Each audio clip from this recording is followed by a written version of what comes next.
haleluya. Saya persilakan kita duduk kembali. Puji Tuhan, shalom. Shalom.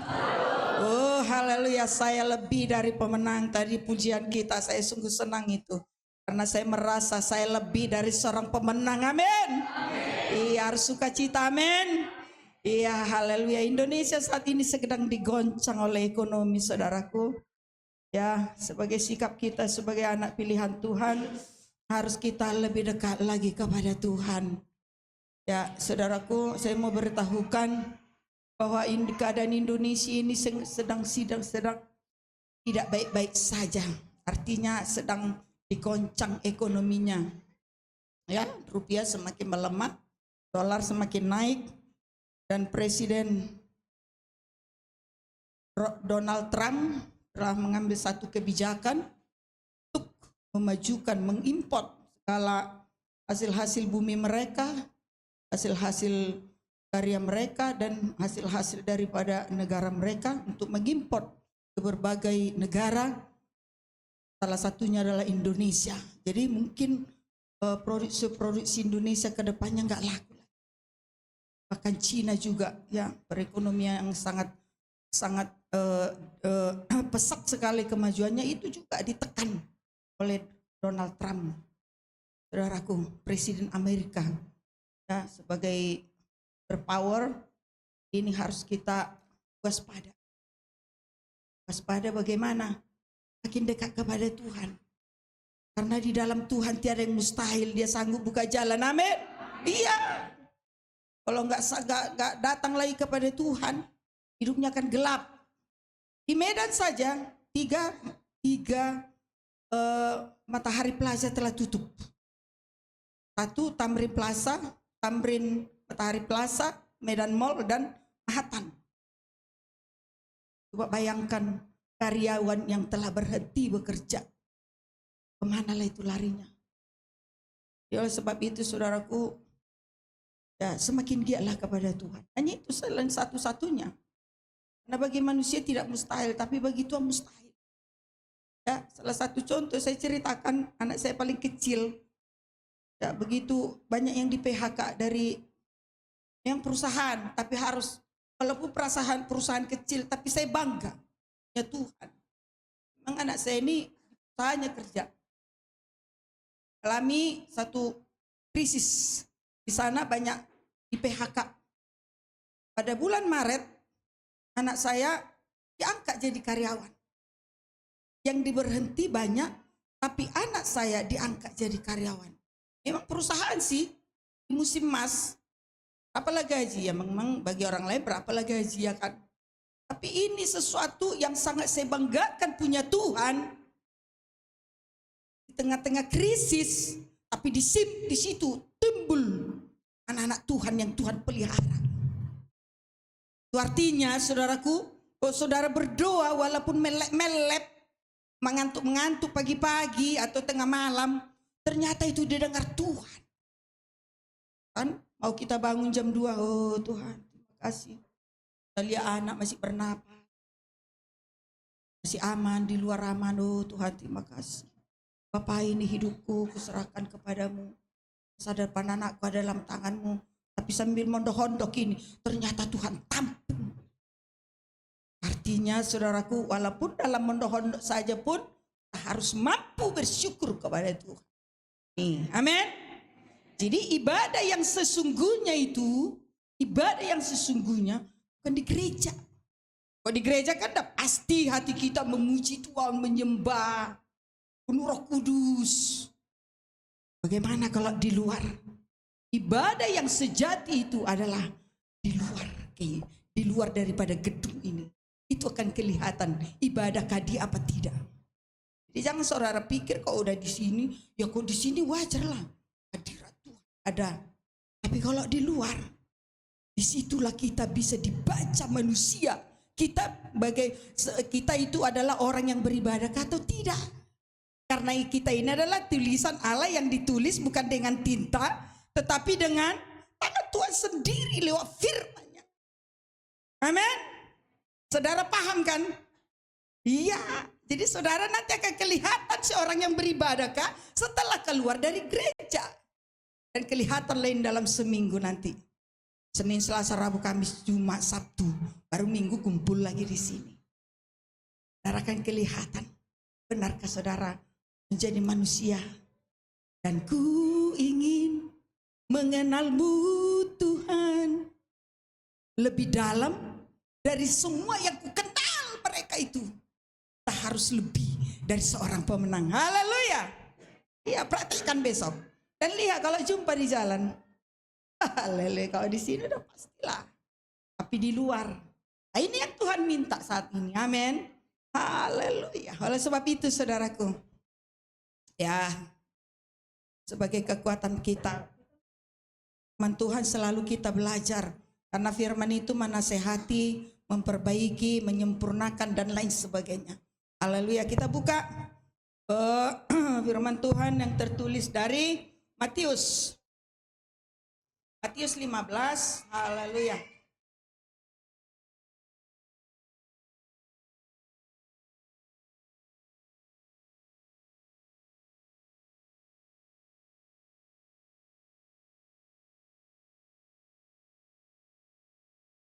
Matius 15 ayat 21 sampai dengan 28. Kita akan baca secara respons surya dan saya undang kita untuk sama-sama membaca firman Tuhan secara bergantian. Oh haleluya. Baik, mari saya undang kita semua bangkit berdiri. Kita akan baca firman ini secara bergantian. Matius 15 ayat 21 sampai 28. Perempuan Kanaan yang percaya. Lalu Yesus pergi dari situ dan menyingkir ke daerah Tirus dan Sidon.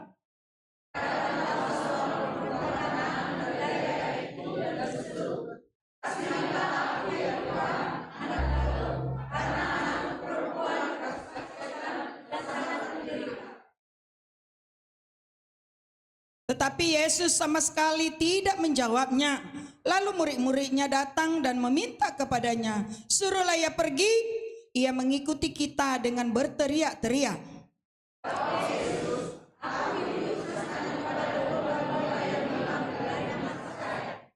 Tetapi perempuan itu mendekat dan menyembah dia sambil berkata, Tuhan, tolonglah aku.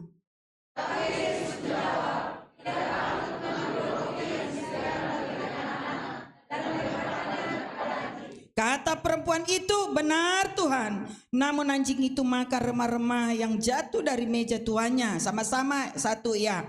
Maka Yesus menjawab dan berkata kepadanya, hai ibu, besar imanmu, maka jadilah kepadamu seperti yang kau kehendaki. Dan seketika itu juga anaknya sembuh. Puji Tuhan. Saya persilakan duduk kembali. Baik saudara yang dikasih oleh Tuhan. Pada minggu yang lalu saya pergi dengan anak saya paling kecil ke Medan Mall bermaksud untuk membeli untuk bahan perjamuan kudus dan membeli Alkitab. Ternyata saudaraku Alkitab yang seperti ini terjemahan lama tidak ada lagi. Nah, sementara yang dijual saat ini edisi terjemahan yang kedua. Dan saya tidak suka, saya sudah beli dua itu. Sudah beli dua. Memang katanya lebih mudah dimengerti, tapi menurut saya lebih mudah saya mengerti ini. Jadi yang artinya saudaraku, bahwa Alkitab itu nggak perlu diterjemahkan. Terjemahkan, nampak kali nggak ada kerja-kerjanya mereka itu. Lalu diterjemah kasih lalap. Padahal ini juga bahasa Indonesia, itu pun bahasa Indonesia juga. Yang penting firman itu adalah berulang-ulang diapain? Dibaca, itu yang benar. Nggak perlu terjemahkan sana sini.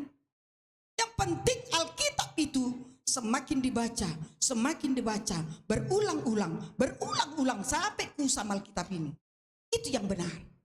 Dan semakin berulang-ulang kita baca, semakin besar khasiatnya.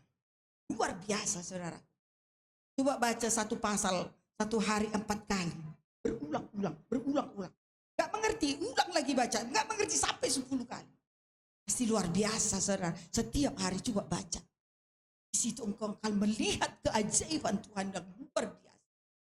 Ayo praktekkan. Haleluya. Gak ada kerja di rumah, baca firman. Lagi istirahat, baca firman. Tapi enggak selalu lah sampai 3 jam selalu duduk. Enggak.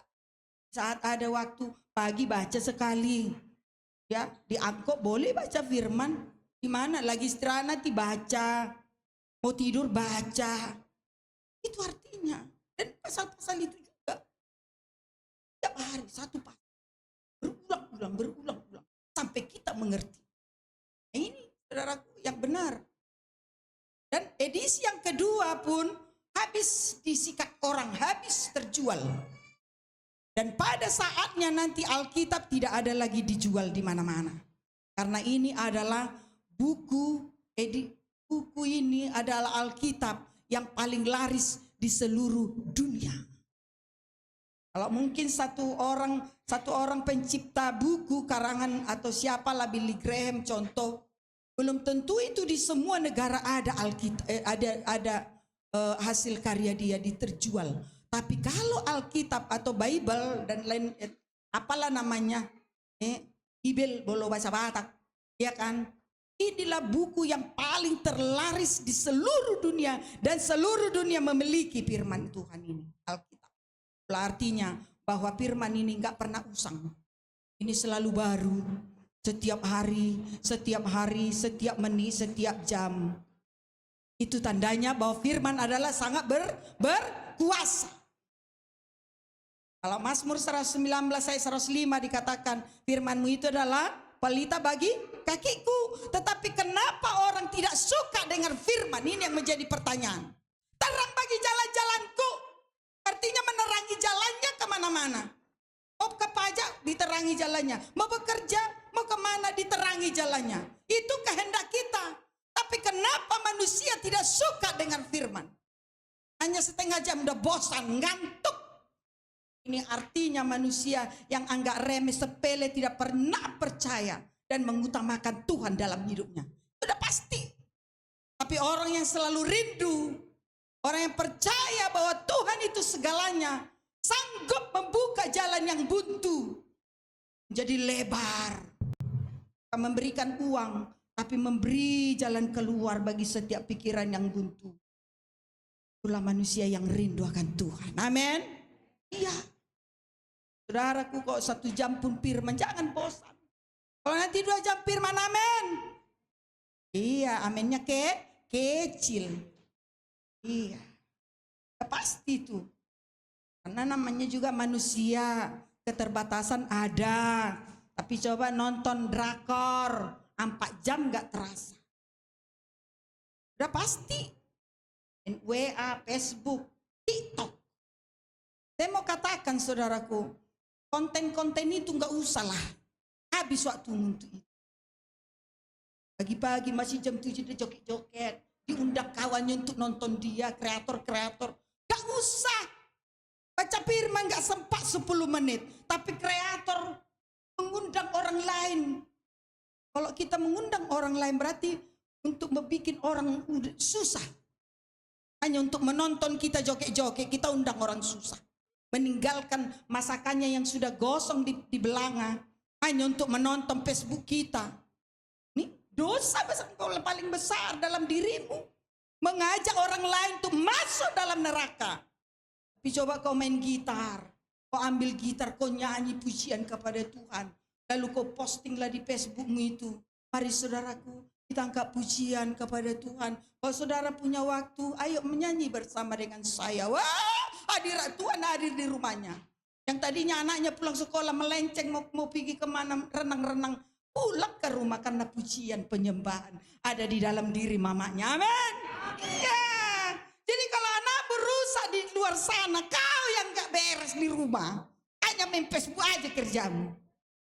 Kalau anak narkoba apalagi, bapaknya gak beres. Hanya di kedai tua main rokok aja.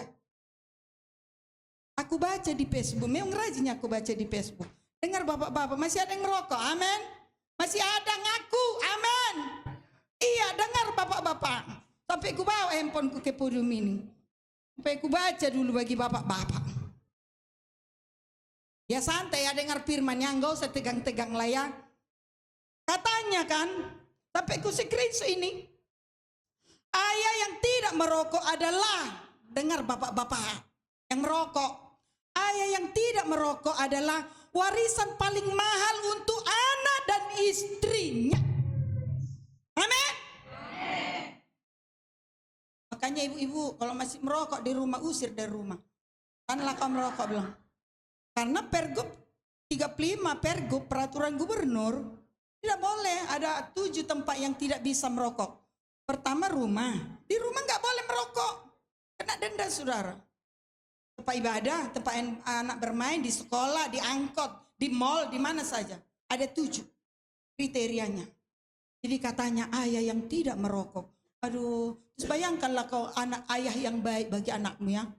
Tapi kalau engkau ayah yang jugul sama anakmu, sama istrimu, kau menyakiti hati istrimu, jangan dengarkan ini. Tapi kalau sayang sama istrimu, sama anakmu, dengar. Ayah yang tidak merokok adalah warisan paling mahal untuk anak dan istri. Warisan yang paling mahal. Suamiku sayangku berkata, inilah suamiku yang baru, bukan suami. Apa namanya teh? Inilah namanya baru suami. Tapi jangan katakan ini namanya suami Iya beda itu kan. Inilah namanya baru suamiku. Tapi jangan katakan inilah dia suami baruku. Jangan katakan. Ya, haleluya. Ya. Artinya saudaraku, saya bagian kesehatan. Bukan dilarang saudara merokok. Gak ada lagi hak kita katanya untuk melarang merokok. Tapi ingatlah tempat-tempat merokok yang paling utama di rumah. Jangan merokok. Karena asap rokokmu itu akan lengket di dinding, lengket di horden, lengket di bajumu. Makanya yang merokok itu bau itu. Kalau orang yang merokok bau badannya itu. Ya, saudara mau beribadah di sini, mau bau badan saudara. Tuhan aja jijik. Apalagi sekiri kanan. Ya jagalah. Jangan sampai karena bau badan kita orang lain gak suka, terganggu dengan bau kita. Ya, haleluya. Iya, karena ini pekerjaan saya di kantor, saudara. Jadi harus saya sosialisasi di mana-mana. Tentang rokok ini tetap. Saya akan sosialisasikan baik. Semoga lah bapak-bapak mengerti, amin. Dan berubah. Merubah cara untuk tidak merokok itu gak gampang. Gak gampang. Harus dengan niat yang jujur kepada diri sendiri, kepada Tuhan. Tapi jujur kepada diri sendiri dulu dan kepada Tuhan baru dapat. Tapi mengurangi, ada satu teknik untuk mengurangi cara berhenti merokok. Kurangi dalam seminggu 1 batang, kurangi biasanya 10 batang 1 hari, kurangi dalam seminggu 1. 2 minggu kurangi jadi 2 batang. 1 bulan 4 batang. Nah ya gampang kalau ada sikap jujur dalam dirinya sendiri. Tuh, cara mengurangi cara merokok. 1 minggu saja, biasanya 1 bungkus. Dan 1 bungkus itu 10 batang. Kurangi dalam 1 minggu jadi 9 batang. Ya, seminggu ini kau isap 10, minggu depannya kurangi jadi 9. Bagilah itu berapa jam untuk merokok. Minggu depannya jadi 8. Minggu depannya 7 sampai 1 jam sampai berhenti. Ternyata rokok itu adalah bau, sampai sanggup mengatakan bahwa rokok itu adalah bau. Dan ditinjau dari segi manapun bahwa rokok itu nggak menghasilkan suplemen yang menyehatkan badan. Itu satu. Yang ketiga lagi, ekonomimu akan bangkrut. Dipaksa kau untuk beli rokok, padahal anakmu nggak minum susu di rumah. Lebih suka kau bakar-bakar daripada anakmu sehat. Padahal anakmu itu adalah masa depan. Ingat itu, masa depan kita hancurkan gara-gara ini. Makanya dikatakan ayah yang tidak merokok warisan bagi anak dan istri. Ada senang kali kami istri-istri ini kalau melihat suami kami nggak merokok. Kami ibu-ibu.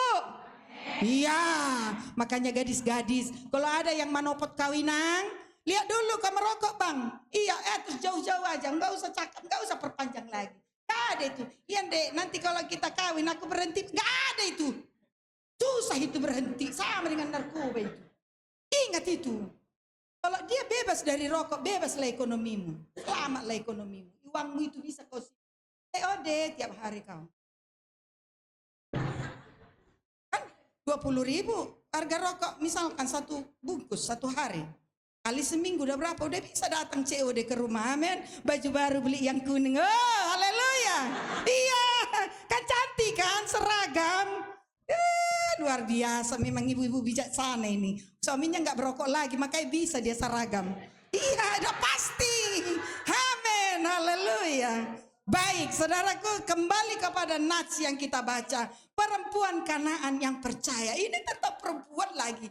Memang perempuan ini banyak kali unek-uneknya. Banyak sekali unek-uneknya. Kalau laki-laki marah bisa diam. Tapi kalau perempuan marah, tetangga pun kedengaran.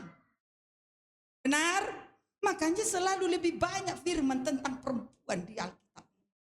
Perempuan Kanaan yang percaya. Dikatakan ayat 22, maka datanglah seorang perempuan Kanaan, dengar, perempuan Kanaan dari daerah itu dan berseru, kasihanilah aku ya Tuhan, anak Daud, karena anakku perempuan kerasukan setan dan sangat menderita. Ini kelakuan seorang ibu yang mempunyai anak gadis yang kerasukan setan. Dia berusaha untuk menjumpai Yesus. Karena Yesus itu adalah seorang bisa menyembuhkan, bisa menyelamatkan, bisa melepaskan dari dosa.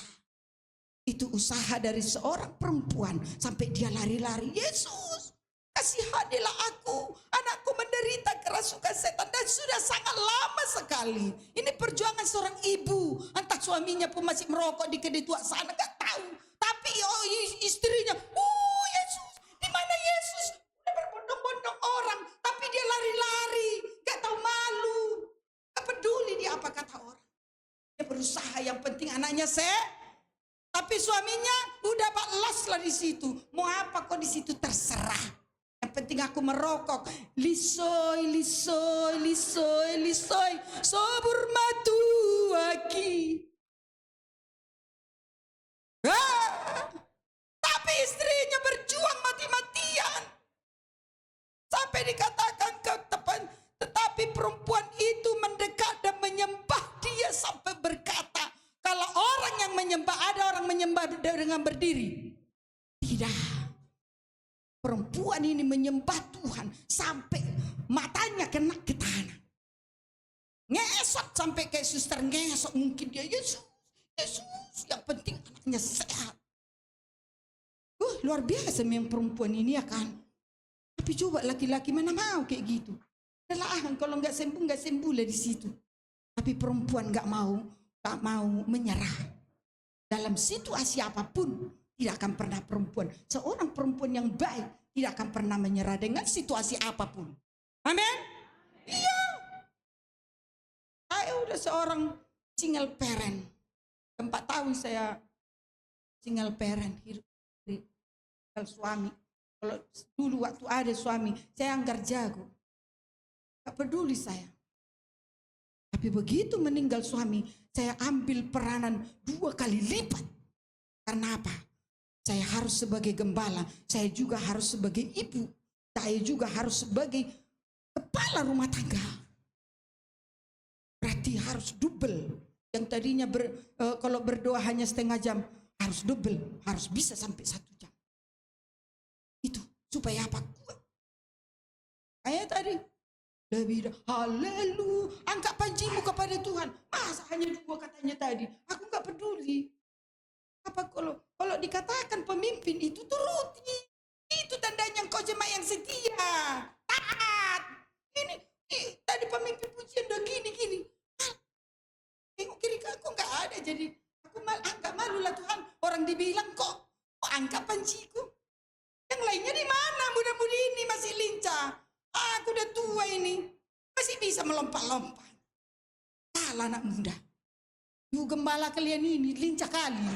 Mana-mana ini berhoba memimpin pujian. Melompat-lompat ini. Kebetulan badannya pun langsing pula.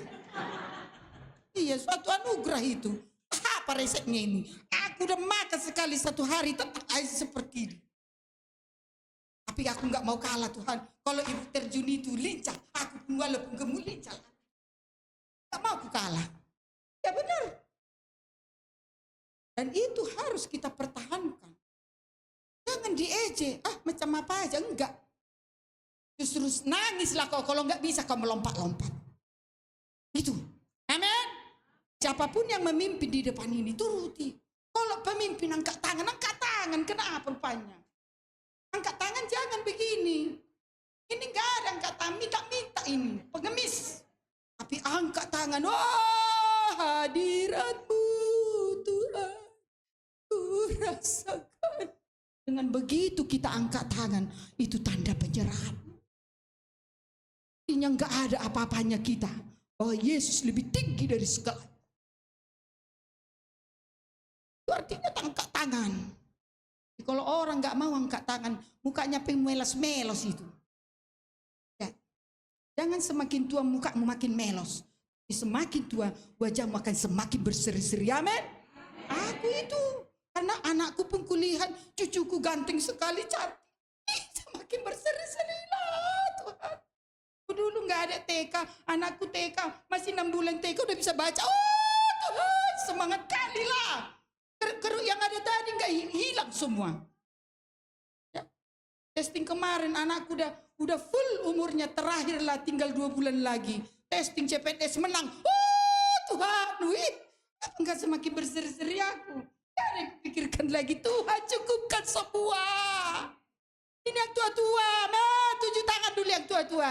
Haleluya, umur boleh tua, tapi semakin semangat semakin muda. Amin. Iya, ibu Nyonya Sitorus tadi saya tegur, saya masih kenal. Ibu Sitorus kan? Iya Bu, semangat ya Bu. Sama kita 4 tahun kita udah ditinggal suami. Jangan nampak kita janda-janda ini, tapi janda di dalam Tuhan semakin semangat. Amin. Double porsianmu, double kegiatanmu di gereja ini. Itu pertanda bahwa kita semakin tua, semakin bergairah. Gak bisa dikalahkan muda-mudi. Aku gak mau aku dikalahkan muda-mudi ini. Harus gitu. Masih 2 anaknya. Cemana lah, udah 2 anak. Aku 3 anakku. Aku masih 2. Jangan mengkek. Kok gak ada yang jaga, bawa ke gereja semua. Mau ribu-ribu lah di situ, gak masalah itu. Daripada di rumah mentok gak ada apa-apa. Aku kok ribu anak-anak, biarkan ku bilang. Daripada gara-gara anaknya gak gereja dia, bagus biar aja ribu. Dia pun ingin memuji Tuhan itu walaupun nangis. Demikianlah perempuan ini mempertahankan anaknya. Walaupun sudah kerasukan setan, berusaha dia untuk membawa kepada Tuhan. Zaman sekarang banyak perempuan-perempuan yang kerasukan setan.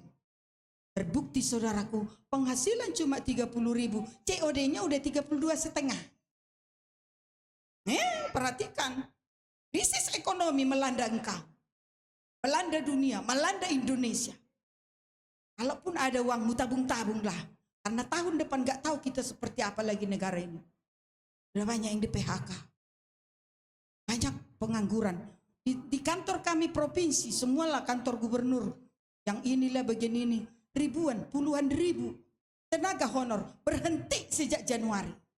Gak ada uang lagi untuk menggaji. Kemana lah itu semua? Kalau nggak mencuri nanti sebagian. Makanya kalau ada pun masmu kayak aku ini nggak mas, itu aki. Yang kau pakai pamerkan, nggak perlu. Tapi pamerkanlah dirimu bahwa engkau seorang yang beribadah di luar sana. Amin. Yang percayakan kekuatan Tuhan tidak akan pernah gentar. Pemeliharaan Tuhan tetap ada. Haleluya, semangat. Walaupun anakmu nanti dipecat, jangan marah-marahi. Kasih semangat. Iya nak, di rumah pun. Kalau kau di rumah, bisa kau kerja. Kasih semangat. Kita akan mengalami ini. Seperti perempuan Kana. Rasukan setan, burunya. Apa yang dilakukan? Gak marah-marah dia. Gak dituntut. Gak disalahkan siapa-siapa. Dia hanya berusaha menjumpai Yesus. Supaya anaknya yang kerasukan setan sekian lama. Supaya dipulihkan dan disembuhkan. Amin. Gak disebut bapak di sini ya. Apalagi bapak yang merokok gak disebut di sini. Gak ikut membela anaknya. Wah, perjuangan seorang ibu. Tetapi apa dikatakan? Dikatakan di ayat 23. Ayo kita baca bersama-sama yuk. Setelah perempuan Kanani itu tadi minta tolong kepada Yesus. Ya kita baca 1, 2, 3 ya. Tetapi Yesus sama sekali tidak menjawabnya. Lalu murid-muridnya datang dan meminta kepadanya. Suruhlah pergi ia mengikuti kita dengan berteriak-teriak. Yesus sama sekali gak menggubris, tidak menjawab dia. Sakit gak? Udah anak kita di PHK, datang kita ke kantornya. Pak tolonglah Pak. Bagaimana caranya? Janganlah anakku dipecat. Lalu pimpinannya dilihat kita enggak. Lalu langsung dia pergi. sakit enggak? Begitulah yang dialami oleh ibu ini. Dia udah berteriak-teriak, suaranya keras. Sampai pakai toa barangkali kalau ada toa pada saat itu. Supaya dunia mendengar. Tapi Yesus sama sekali tidak menjawabnya. Sama sekali tidak menjawabnya. Karena apa? Karena apa? Kenapa Yesus tidak menjawab? Karena perempuan itu adalah perempuan Kanaan. Lalu ayat 24 kita baca sama-sama. 1, 2, 3 ya. Jawab Yesus. 1, udah ditampilkan. 1, 2, 3 ya. Jawab Yesus. Aku diutus hanya kepada domba-domba yang hilang dari umat Israel. Aku di sini bukan menyelamatkan engkau. Siapa kau? Mungkin seperti itu kira-kira. Asal jawab. Karena dia perempuan Kanaan. Ada apa dengan Kanaan? Kenapa Yesus tidak mau melihat oleh perempuan Kanaan itu, saudaraku? Saya baca di Google ya. Hanya Google lah. Perempuan Kanaan artinya, saudaraku, padahal tanah Kanaan itu sudah dipilih oleh Tuhan untuk menjadi tanah perjanjian. Tetapi perempuan Kanaan katanya, ya, itu ada apa dengan Kanaan? Kenapa sampai Yesus tidak peduli dengan perempuan Kanaan itu? Ini alasannya, bahwa perempuan Kanaan itu adalah dalam semua bentuk penyembahan berhala di sana, paling tingkat dewa, pelacuran, okultisme, kekerasan, membakar anak-anaknya sampai rela membakar anak-anak sebagai korban yang dipersembahkan kepada dewa-dewa mereka. Dan ada lagi sampai perilaku seksual yang merusak, ketidakadilan dan ritual ibadah yang merugikan, termasuk memutilasi daripada tubuh daripada anak-anaknya. Sanggup untuk memotong anak-anaknya, dimutilasi, potong-potong hanya untuk persembahan kepada berhala. Yang paling sadis. Seksual bebas. Gak ada aturannya, saudaraku. Ya. Beserta praktik pengorbanan anak yang tersebar luas dan menjijikkan dari perempuan Kanaan. Makanya sampai Yesus jijik melihat perempuan Kanaan. Sebagai pertanyaan, siapakah yaitu perempuan Kanaan? Ya, dulunya kita tidak mengenal Allah. Itu adalah saya dan saudara. Kanaan. Makanya Yesus mati. Sebentar lagi kita memperingati hari kematian Yesus. Kenapa kita layak seperti ini datang memuji Tuhan, menyembah Tuhan? Itu karena Yesus telah mati bagi kita. Yesus telah mengangkat kita. Hanya dengan penebusannya kita boleh ada saat ini. Haleluya. Itulah perempuan Kanaan. Tetapi perempuan Kanaan itu walaupun manusia yang terkutuk, tidak mau menyerah. Nah, ini pelajaran bagi kita. Dalam situasi apapun, jangan pernah menyerah. Amin. Haleluya. Kita teruskan, saudara yang dikasih oleh Tuhan. Ya, aku datang diutus hanya untuk kepada domba-domba yang hilang dari umat Israel. Karena Yesus itu, Tuhan itu hanya memilih bangsa Israel yang layak masuk ke tanah perjanjian, yaitu tanah Kanaan. Tapi tanah Kanaan yang dilihat oleh Yesus itu jadi tempat penyembah berhala, seks bebas, saudara.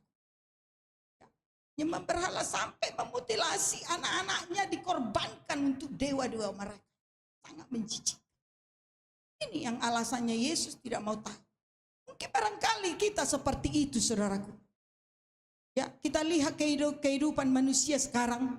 Semakin banyak uangnya, semakin kaya, semakin hidupnya berubah. Saya lihat banyak mobil di sini tadi. Berubah. Tentunya kalau orang punya mobil, hidupnya pasti berubah.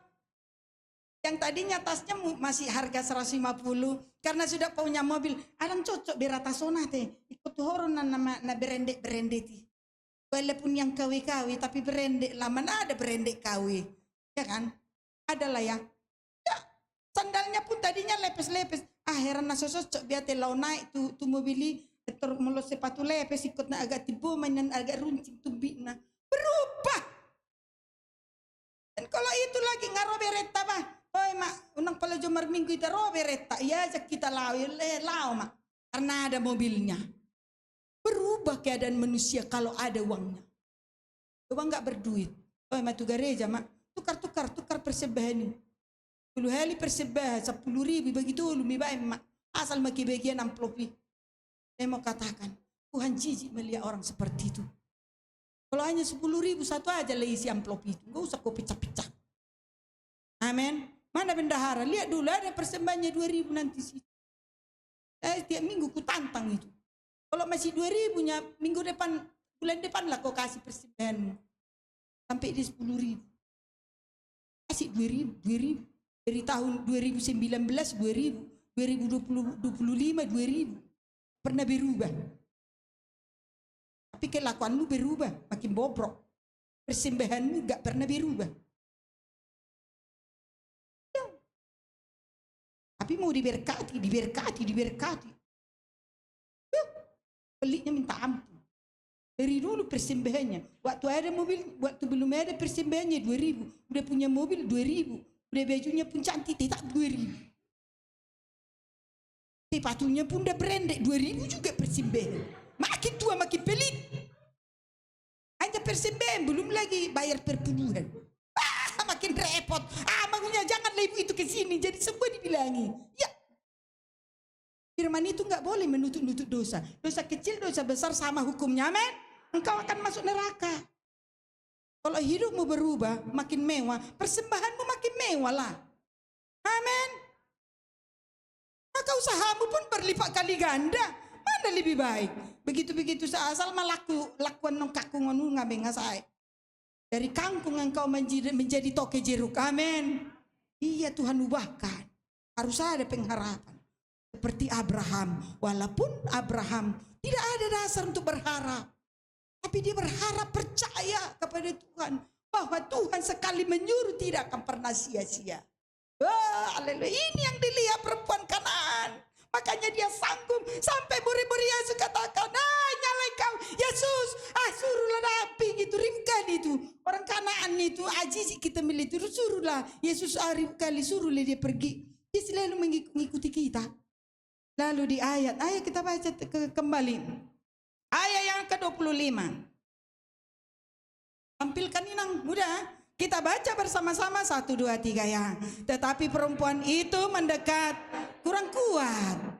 Lebih kuat suaraku. 1, 2, 3 ya. Tetapi perempuan itu mendekat dan menyembah dia sambil berkata, Tuhan. Iya, kalau saudara punya pergumulan yang sangat berat. Anakmu tak diterima kerja. Anakmu tak lulus ujiannya. Tak dapat judul skripsinya. Ajarin engkau kepada Tuhan. Ngesot kau sama Tuhan itu menyembah. Apa yang terjadi? Ayat 26. 1, 2, 3 ya. Tetapi Yesus tidak patut mengambil roti yang disediakan bagi anak-anak dan melemparkannya kepada anjing. Waduh, sakitnya. Perempuan itu disamakan dengan anjing. Kita udah bangun jam 2 Tuhan. Anakku pada saat itu masih magang. Lebih setahun magang. Anakku sudah menyerah, tak mau lagi kerja. Aku tinggalkanlah itu, pergilah sama abang. Abangnya ada proyek baru. Tak diangkat-angkat pun, dia cuma 100.000 satu hari. Tuhan, aku bangun setiap pagi Tuhan. Aku yakin tiada yang mustahil bagimu. Begitu anakku udah buat surat resign. Besok jadi panggil dia. Enjoy, ya Bu. Besok kau interview. Ada apa? Iya, jangan bandel. Terus besoknya cek kesehatan. Kau sudah diterima jadi karyawan. Setelah diterima karyawan baru interview. Bayangkan, mana ada perusahaan setelah diangkat baru interview. Baru cek kesehatan. Itu hanya tanda syarat saja. Kantornya itu hanya dia orang Kristen. Semua Jawa Islam. Bagi Tuhan tiada yang mustahil. Amin. Ya. Setia mah. Tuhan. Jangan sampai anakku menyerah. Seminggu ini. Tidak patut. Orang anjing makan remah-remah dari meja tuannya. Katanya sama aku. Kata Tuhan. Ya Tuhan, tetapi anjing pun mau makan remah-remah itu. Akulah itu Bapak, ampuni aku, anakku. Nangis setiap malam. Nah, kalau anakku ini pergi, tinggal aku sendiri di rumah. 3, anakku udah nikah 2, udah pergi masing-masing, tinggal inilah yang kupertahankan. Apalah menjadi kawanku dia. Gak mungkin aku sendiri di sini.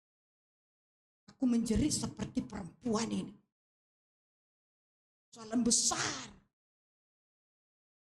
yang kuhadapi.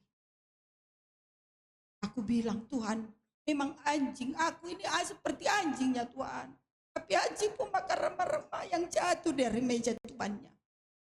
Menjadi pertanyaan, semua menjawab, apa itu remah-remah? Kalau ada yang menjawab, saya kasih hadiah. Apa itu remah-remah yang jatuh dari meja tuannya dimakan oleh anjing? Apa itu remah-remah? Sisa-sisa makanan. Jawaban yang lain, gak ada. Gak dapat hadiah. Gak ada persiapkan tadi. Sisa-sisa makanan artinya kalau kita makan ada tulang-tulangnya, ada daun salamnya di situ, ada kunyinya, jahenya nggak kita makan, ada 2-3 biji butir nasi, ada kuah sopnya tinggal nggak disobur semua ya kan? Itu adalah sisa. Tetapi remah-remah yang jatuh dari meja ke lantai itu bukan sisa-sisa. Seperti anak kalau makan, mulai belajar makan anak-anak kan lolos itu berserak, itulah remah-remah. Mana sisa-sisa, malah si anak pun dikutipi dari lantai itu dimakan. Berarti bukan sisa, dimakan juga remah-remah. Ini yang perlu kita tahu. Remah-remah itu adalah pengajaran, nasihat, firman yang tidak kita dapat di gereja, yang tidak kita dapat di persekutuan. Tapi di mana kita dapat? Termasuk media sosial. Termasuk di media sosial ada di situ. Termasuk kata-kata bijak tadi. Seorang ayah yang tidak merokok adalah harta warisan bagi anak dan istri. Itu termasuk remah-remah yang jatuh, yang merpiltikan. Kita lihat di Facebook ada firman Tuhan, ada kesaksian yang hidup. Kita diangkut ada radio angkot itu kita dengar, ada firman di situ, kata-kata bijak, kata-kata yang membangun. Inilah remah-remah yang membuat kita bisa berubah, yang membuat kita bisa kenyang, yang membuat kita bisa sembuh. Saya ingat dulu anakku yang paling kecil ini, banyak kali kesaksianku anak kecil ini. Waktu masih kecil dia ngisap tangan, baru lahir. Sampai SMA ngisap tangan. Udah kubakar ini pakai obat nyamuk, bengkaklah segini, bengkak bernanah. Cocoknya habislah, sembuhlah tangannya. Cocok. Taruh luka kopsul hijau putih itu kan pahit kali. Dia cocok habis. Gak masalah. Udah dilibas pun gak juga. Udah nyerahlah. Ternyata yang membuat dia sadar hanya satu. Didengarnya radio di sekolah. Karena dia sekolah di Santo Paulus Katolik. Yang membuat dia sadar hanya radio. Karena di Katolik itu selalu ada, kalau istirahat dipasang radio, sebelum masuk pagi dipasang radio speaker, kata-kata apalah, ibadah apalah, nyanyian rohani. Hanya satu yang dia dengar dari radio, orang yang tidak bisa katanya melupakan kebiasaan buruk, tidak berkenan masuk ke dalam kerajaan surga. Hanya itu yang menyadarkan dia.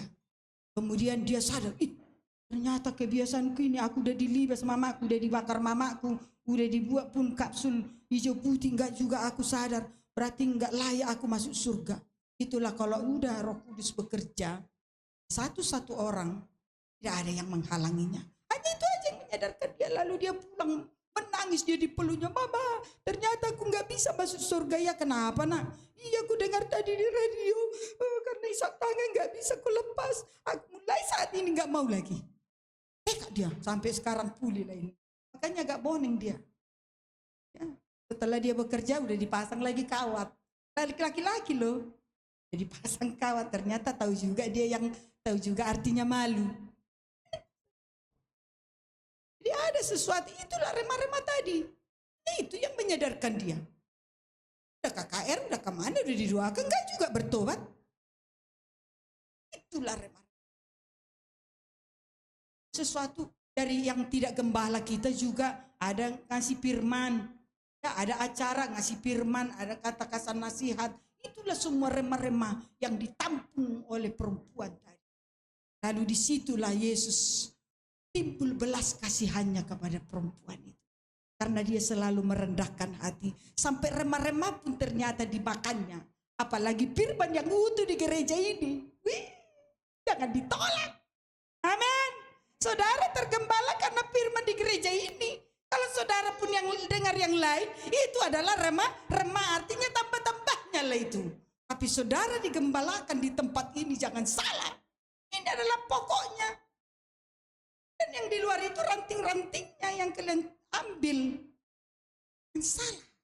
Tapi saudara saat ini, Yesus melihat perempuan itu, berarti manusia perempuan Kanaan ini beda dengan perempuan yang di sana di luar sana.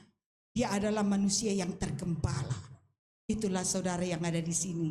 Saudara tergembala di sini, amin. Jangan liar pikirannya. Jangan suka hanya remah-remah. Tapi kalaupun ada remah-remah, itu adalah sebagai tambah-tambahnya, amin. Amin. Iya, saudaraku. Makanya tunduklah kepada pemimpin. Kalau dikatakan mari kita angkat pujian, angkatlah dengan sungguh-sungguh. Jangan gini-gini lagi. Mari kita angkat tangan kepada Tuhan. Angkat tanganmu, nggak sulit kok. Gak rugi mengangkat tangan. Mengangkat tangan itu adalah tanda penyerahan yang utuh kepada Tuhan. Oh, kita tidak ada apa-apa. Itu artinya angkat tangan.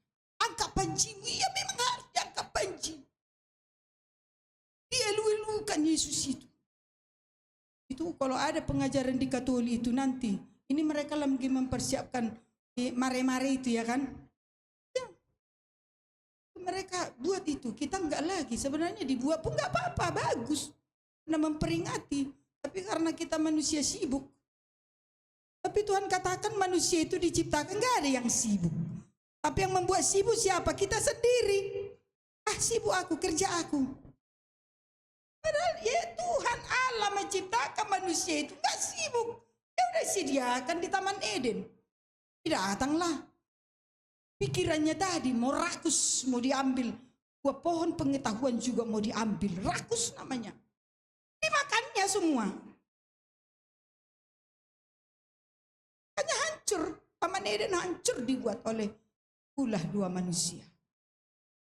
Pada umumnya Tuhan itu menciptakan manusia enggak ribet. Enggak sibuk mencari makan. Udah siapkan situ semua. Tapi datanglah manusia sok sibuk semua. Coba tiap malam sok sibuk. Iya pulangnya agak malam, biar agak malam terlambat pun datanglah. Amin. Haleluya, jangan hanya di sini aja ngumpul-ngumpul. Coba tiap malam paling utama. Maka di luar gereja engkau kelihatan. Engkau kelihatan di luar gereja. Ada ibadah tengah malam komsel. Lihat nanti kehadirannya di situ kelihatan ini semua. Manusia yang taatnya ini, yang setianya ini di situ kelihatannya. Bukan di gereja ini, kok di gereja ini penuh. Coba nanti waktu komsel. Itu kelihatan. Kita sebagai pribadi yang taat kah? Jujur sama diri sendiri dan kepada Tuhan.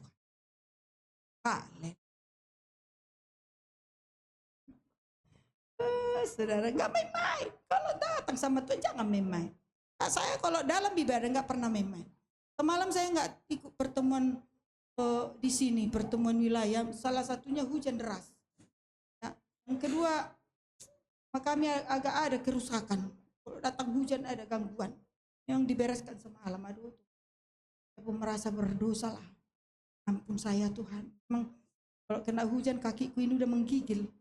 Mendenyut-denyut, maklumlah. Ya umur udah hampir 60 tahun ya, wajar-wajar lah ya.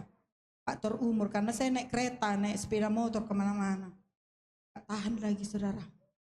Itu. Jadi, tapi perempuan ini dikatakan. Tetapi Yesus menjawab, tidak patut mengambil roti yang disediakan bagi anak-anak dan melemparkannya kepada anjing.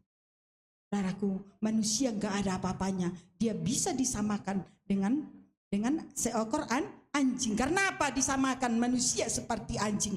Karena kelakuan orang Kanaan tadi, penyembahan berhala, gak tahu malu, seks di mana-mana, tukar-tukar pasangan, gak ada malunya, sampai mengorbankan anaknya pun rela. Inilah saudara, dosa. Makanya gak tahu malu seperti anjing. Kok saudara kebaktian tengah minggu atau 2 komsil tak datang, inilah perempuan, inilah itu. Tunjukkanlah dirimu bahwa engkau bukan perempuan Kanaan lagi. Amin. Tetapi perempuan Kanaan yang sudah dipulihkan, karena tanah Kanaan itu adalah tanah perjanjian yang sudah dijanjikan oleh Tuhan. Tempat susu dan madu, artinya segala tempat yang manis dan indah dan menyenangkan, dan hati kita juga bahagia ada di sana. Itulah saudara yang dikasih oleh Tuhan. Haleluya. Oleh sebab itu saudaraku, apa yang terjadi? Apa yang terjadi? Ayo kita baca ayat 27, ayo. Ya, ayat 27 kita baca bersama-sama. 1, 2, 3 ya. Kata perempuan itu, benar Tuhan, namun anjing itu pun makan remah-remah yang jatuh dari meja tuannya. Ayat 28. Maka Yesus menjawab dan berkata kepadanya, hai ibu, besar imanmu, maka jadilah kepadamu seperti yang kau kehendaki. Dan seketika itu juga anaknya sembuh. Oh haleluya, ada pergantian. Ada perubahan yang mutlak dialami oleh seorang ibu. Karena jugulnya tadi, jugul artinya tidak jemu-jemu. Perjuangan seorang ibu itu. Makanya temanya saya buat, bertekun di dalam iman yang benar. Bertekun di dalam iman yang benar. Tekun, tidak jemu-jemu.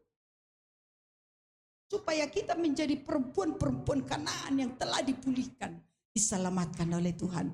Maka jadilah tanah Kanaan yang baru, yang penuh susu dan madu, itu adalah milik kita. Saudaraku, pergumulan apa yang saudara hadapi saat ini? Haleluya. Percobaan apa yang saudara hadapi? Persoalan anak, persoalan suami, persoalan tetangga, persoalan eda, persoalan lain, semuanya saudaraku. Ayat yang terakhir kita baca Kolose. Bukan Kolose. 1 Korintus 10 ayat 13. Ayo tampilkan nang. 1 Korintus 10 ayat 13. Ya, kita baca bersama-sama yuk, dengan suara nyaring kepada Tuhan. 1, 2, 3 ya. Pencobaan-pencobaan yang kamu alami ialah pencobaan-pencobaan biasa yang tidak melebihi kekuatan manusia, sebab Allah setia, dan karena itu Ia tidak akan membiarkan kamu dicobai melampaui kekuatanmu. Pada waktu kamu dicobai, Ia akan memberikan kepadamu jalan keluar sehingga kamu dapat menanggungnya. Saudaraku, tidak ada persoalan yang mustahil kalau kita datang kepada Tuhan. Amin. Jualanmu tak laku, itu persoalan biasa kata Tuhan. Sayur kangkungmu nggak laku karena hujan, pencobaan biasa. Mungkin engkau lagi diuji, lagi Tuhan nggak mau menjawab doamu. Tapi bukan berarti tidak didengar. Ingat baik, engkau tidak dijawab oleh Tuhan, bukan berarti Tuhan tidak mendengar. Amin. Karena itu adalah pencobaan biasa. Mungkin engkau dalam kesulitan yang engkau hadapi merupakan ujian untuk kita bisa naik kelas. Mungkin kelasmu belum naik, tapi engkau lagi diuji lewat pencobaan. Anak yang kerasukan setan. Jangan lagi ada perempuan yang kerasukan setan. Amin. Kalaupun kepengen mau baju baru, nggak usah COD dulu, tahan dulu selera. Tahan. Jangan sampai kerasukan setan. Asal nonton live, klik, nonton live, klik. Sama dengan kerasukan setan. Kemampuan tak seberapa, tapi nafsunya besar sekali. Ini si Panggaron namanya. Pandai-pandailah berpada-pada, apalagi anak-anak gadis. Nggak usah pala si kingker itulah. Pakailah apa yang ada. Kalau mau si kingker nanti tunggu engkau sudah penghasilanmu besar. Kalau hanya cukup makan dan minum, enggak.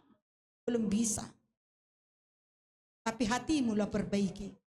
Supaya engkau menjadi seperti seorang perempuan Kanaan yang percaya. Sampai engkau bisa mendapat hati Tuhan. Itu yang penting. Maka jodohmu pun nanti dikirim oleh Tuhan yang sesuai dengan hati Tuhan. Amin. Haleluya. Kan engkau begitu nikah 3 hari lagi udah mau cerai. Neraka. Orang tua pun bunuh diri kau buat. Karena apa? Tidak mau makan remah-remah dari meja Tuhan. Haleluya. Remah-remah itu artinya ini ibadah raya. Remah-remah itu nanti ibadah malam. Itu remah-remah. Di situ kau tunjukkan bahwa engkau adalah perempuan yang sudah percaya akan Yesus. Oh, Yesus sanggup melakukan segala sesuatunya. Pencobaan yang kau alami itu adalah pencobaan biasa. Itu menguji engkau. Kalau ada ujian berarti mau naik ke kelas. Sama seperti sekolah. Kalau kami mau ujian bulan depan berarti mau naik kelas anakku. Kalau tetap aja hanya kelas 2, kelas 1 SD, kelas 2 SD, berarti anakmu dodol. Ngok. Sama dengan yang di belakang itu, dikasih makan diam tidur, lapar dia nangis, itu sama. Tapi orang yang mau naik kelas pasti diuji. Amin. Jadi kalau saudara belum pernah diuji, minta ujian dari Tuhan supaya engkau naik kelas. Minta. Harus diuji. Kalau aku setiap hari aku diuji, baik dari teman kerja, baik dari apa. Karena apa? Aku bodoh. Komputer pun aku nggak tahu. Padahal buat laporan lewat aplikasi online.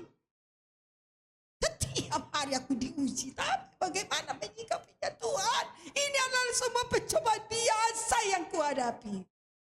Tapi kalau saudara diuji harus belajar.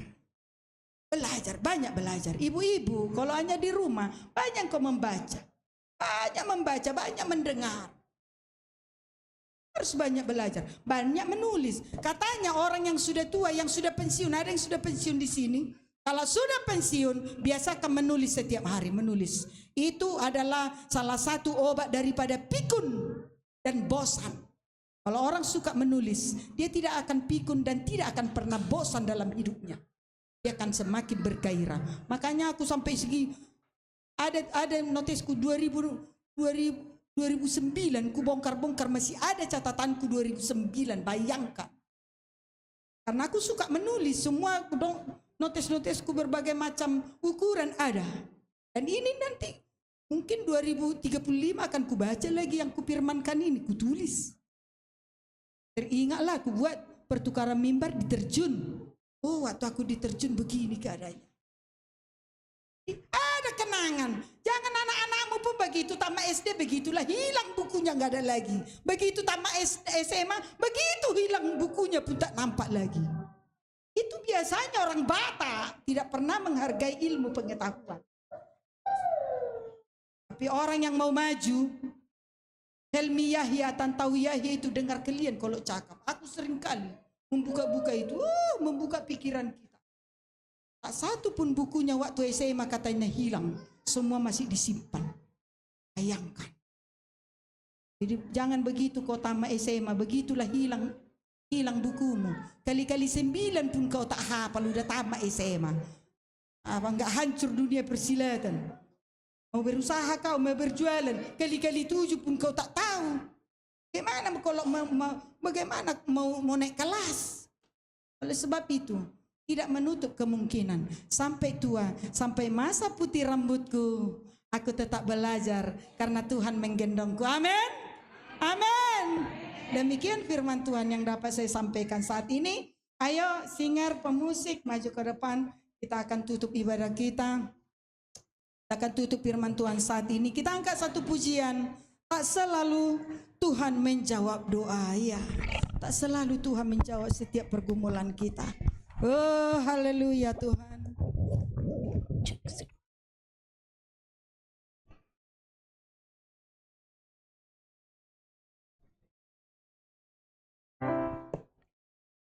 Ya, mari saudara yang dikasihi oleh Tuhan, tetaplah semangat kepada Tuhan.